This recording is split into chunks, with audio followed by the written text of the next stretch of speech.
Everybody, Mike DeSepoli, Heritage Financial Advisory Group. Welcome to the Heritage Market Update for Wednesday, September 14th, 2022. Hope you're all having a great week. We're back to update you on the recent economic data that we got yesterday, that CPI report. It was not a good number. Markets didn't like it one bit. So let's get right into it. So the Consumer Price Index gives us those monthly inflationary readouts.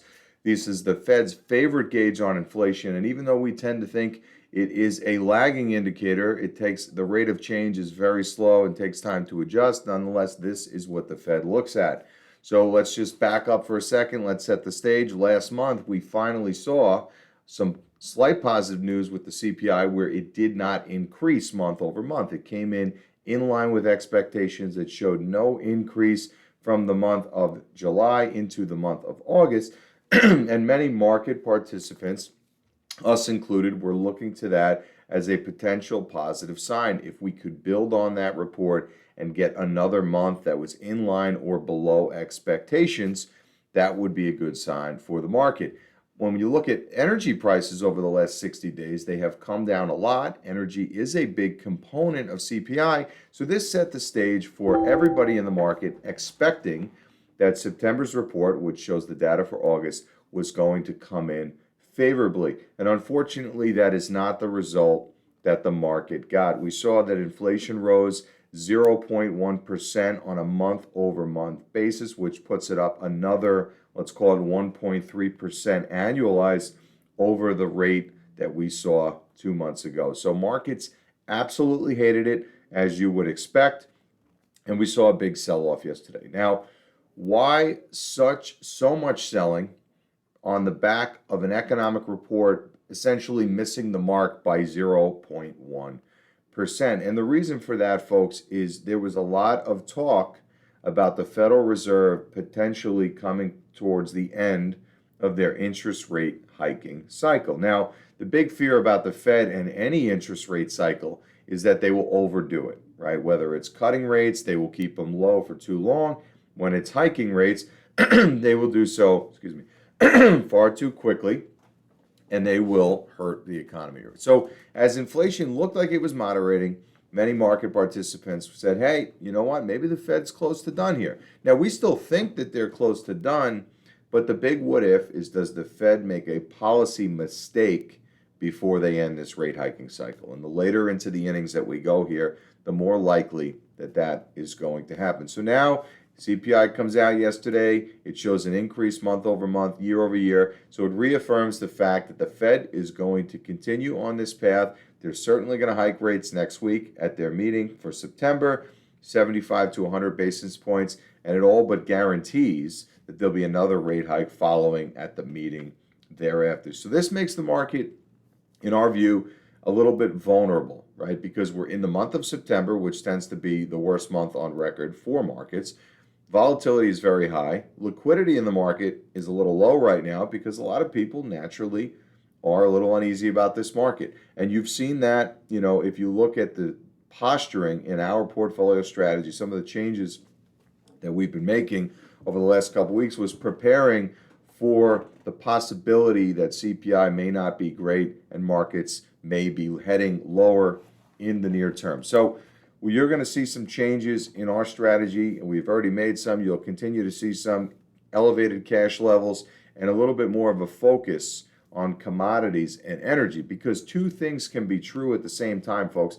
The S&P 500 can continue lower, but energies and the commodities complex can continue higher while that happens. I'll give you some evidence of that in a moment here, but let's take a look at the charts here first and foremost. So taking a look, here's our 3-year view of the S&P 500. We drew in our downward trend line, which has been our overhead resistance. This has been the point where markets have failed, and obviously yesterday, a very big move down. Let's take it a little closer. Let's zoom it in a little bit. Now, excuse me, as bad as yesterday felt, and as bad as yesterday looked, right, a 4% decline a single day on a major market index is a big deal. It's actually the 7th time we've had it happen this year. That's coming off of last year where we saw 0 days of 4% changes, right? So 7 this year already. I think the record was 2008, and that was 10 4% moves per year. So we'll see if we get there. Um, but big volatility, big moves does tend to happen in both directions during a bottoming process. So whether or not this is a bottoming process remains to be seen. But yesterday, obviously, was a notch in the win column for the bears of this market. Now, as bad as yesterday seemed, let's take a look at it on a zoomed out view. Basically, markets rallied into this CPI print and then gave pretty much the entirety of that move back yesterday. So when you look all in all, yesterday being the 13th, we were back where we were on September 7th, right? So in context, not so bad, but when you look at yesterday by itself, a pretty crappy day all around. So the markets have a tendency to take the stairs up and the elevator down. That's been the way it's been for decades. Nothing changes here. So when we look, the markets are in a very interesting spot right now. We're basically halfway between the overhead resistance and that initial low that the market put in June. We're going to be watching very closely where this market goes from here because, again, looks a little bit vulnerable to us. Looks like there could be some more downside. Now, what would that downside look like? Give me the worst case scenario, Mike, right? What could we really be looking at? I think, folks, we are still through most of this bear market. We still believe that. We have not wavered on that position.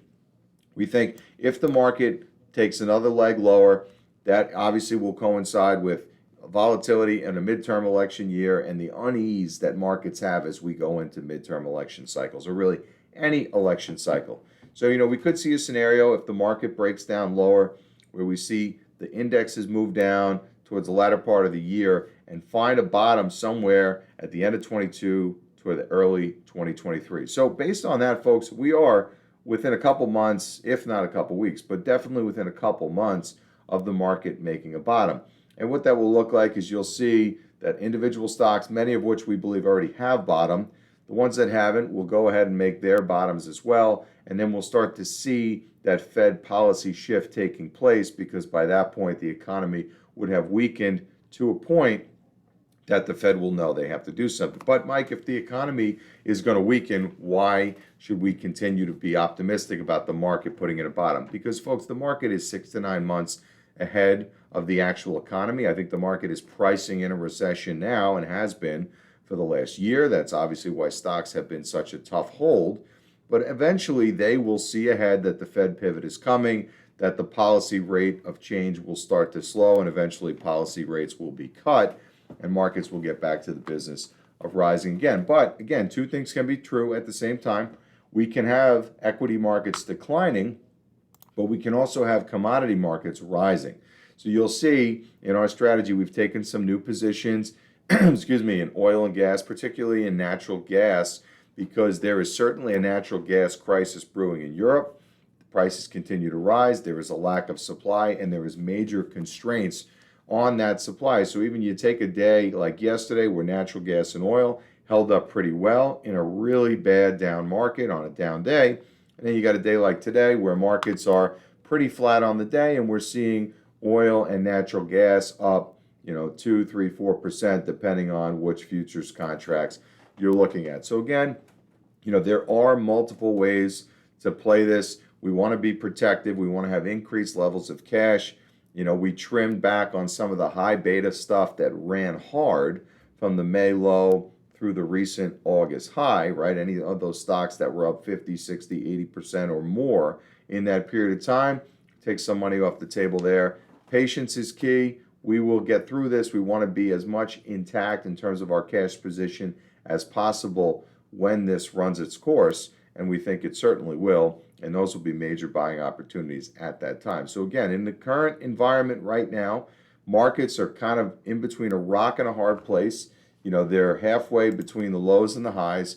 So we're going to watch, we're going to wait, we're going to see, but in the meantime, being in protective mode makes a lot of sense to us.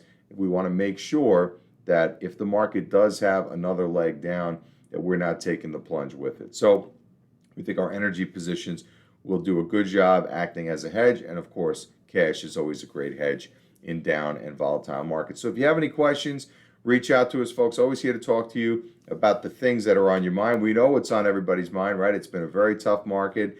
It's been just a grueling bear market that's really weighed on a lot of investors. It's gone on for quite some time with, apparently, or as it appears, no end in sight, but there will be an end to this.